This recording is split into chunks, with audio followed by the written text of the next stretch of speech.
Hey now, what is up everybody? My name is Mike Brown, aka ReviewKingMB, and it is time once again to review yet another episode of Gotham. This is Season 3, Episode 2, entitled Mad City Burn the Witch. Now, I went into this episode with sort of a different frame of mind because last week I wasn't too positive. A lot of negative stuff to say about last week's episode. In fact, I've been saying negative things kind of throughout this whole series.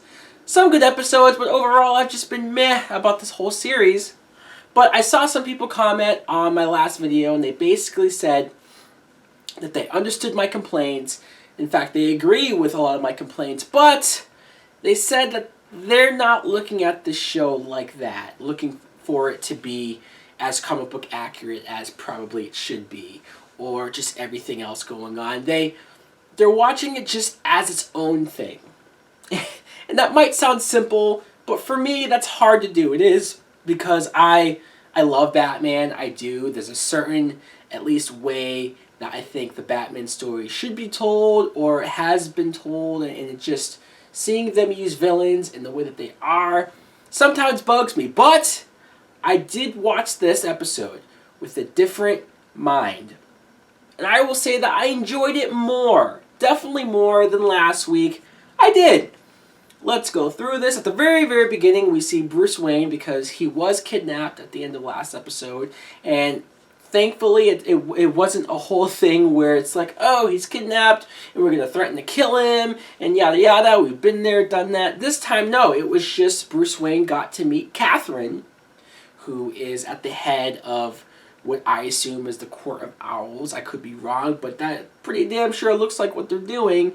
She didn't name them. When he said, hey, what do you guys call yourself? She didn't say it, which pissed me off, because it's like, just give us the name. Give us the payoff to what the storyline is. But they didn't do it.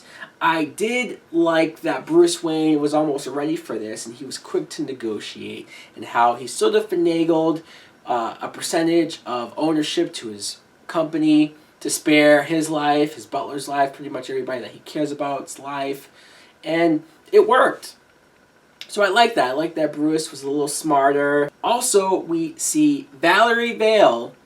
She goes to Jim Gordon and she tells that Selina Kyle was her source. Which makes sense, I guess. I guess it also explains why Selina Kyle is involved with Fish Mooney. Or at least why she's still in the group, is that she's the informant. So that was interesting. So they try to figure out where Selina is. They go to visit Barbara, because that's the best person for Gordon to be seeing right about now. And of course Barbara's poking and prodding and asking questions about Leslie Tompkins and what's the status there. She asks if Valerie Vale is his girlfriend. No.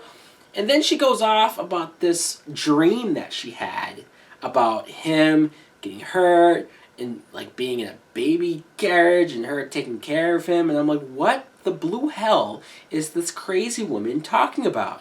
She's crazy. She's crazy. Ivy, who she was touched by the metahuman, and I guess her DNA was altered, just like I thought. She wakes up from the waste, and she's an older person now. And she gets found by this guy. Later on, he takes her back to his place. I was wondering if he was like about to rape her or something. It looked a little weird. He offered her some clothes. She got very upset by him discarding and not taking care of these plants in his house. And look, I hate the fact that Poison Ivy is as old as she is. I am. She's so much older than Batman now. This is all weird. But I do like the characterization of her, how, you know, it's very classic Poison Ivy so far. And the green dress, I guess his ex-wife just so happened to have a green dress for her to wear that perfectly fit her. What a surprise, coincidence, but so far the actress is fine. I've been waiting and wanting them to do a live-action version of Poison Ivy because Uma Thurman does not count. I want like a true, accurate portrayal of the character, and I'll see what they do here.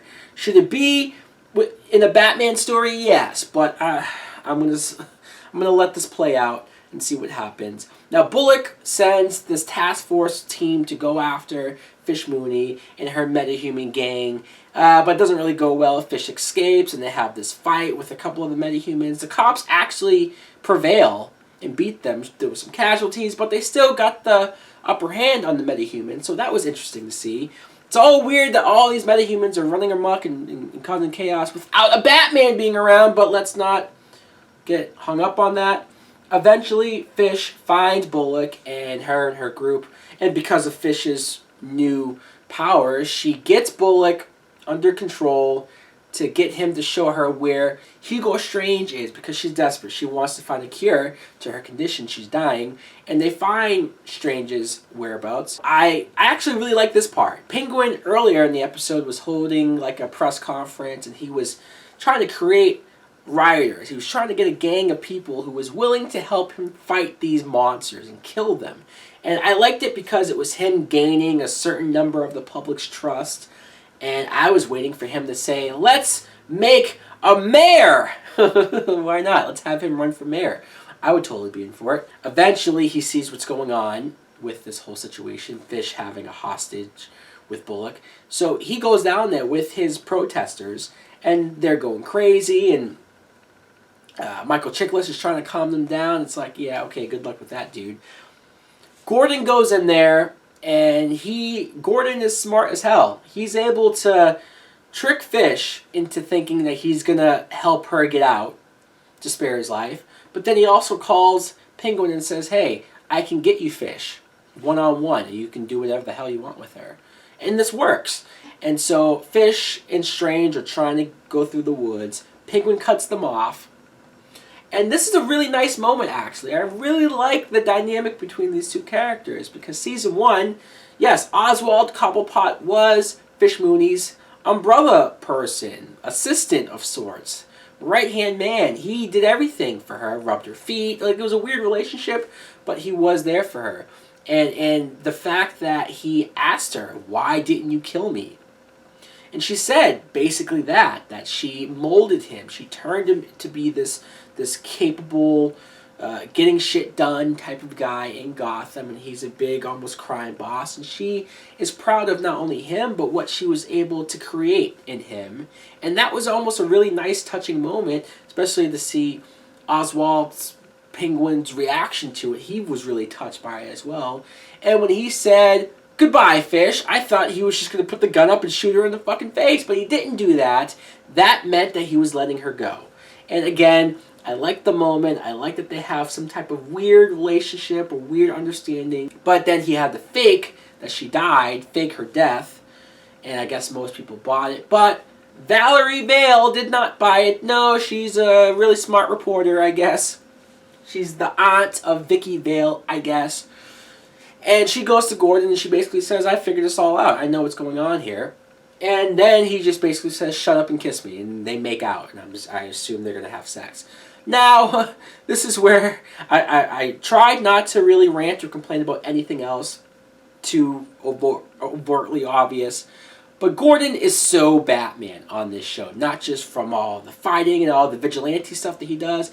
But he's now hooked up with how many different women on the show? Barbara, Leslie Tompkins, and now Valerie Vale. He's such a now Bruce Wayne-like character. It's a little ridiculous.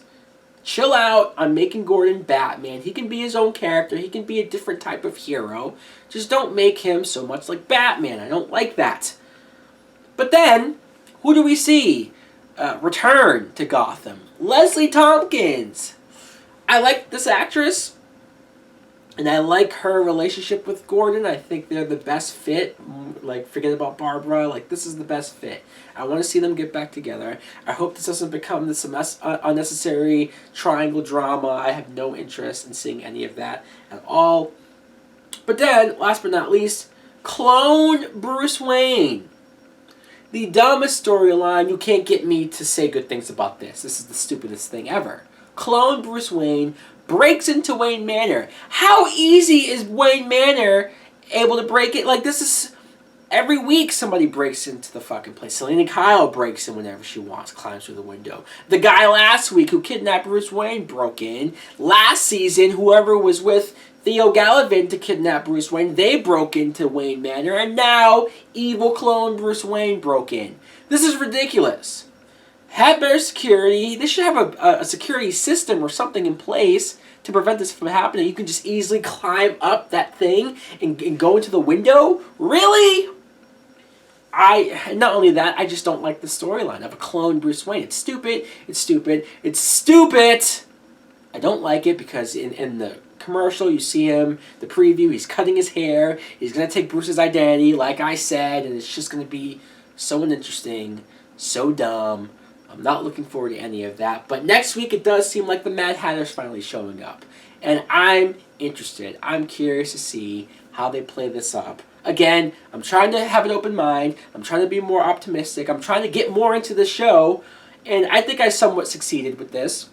But I still have some issues here and there, though. Let me know in the comments below, what did you think of tonight's episode of Gotham? Did you love it? Did you hate it?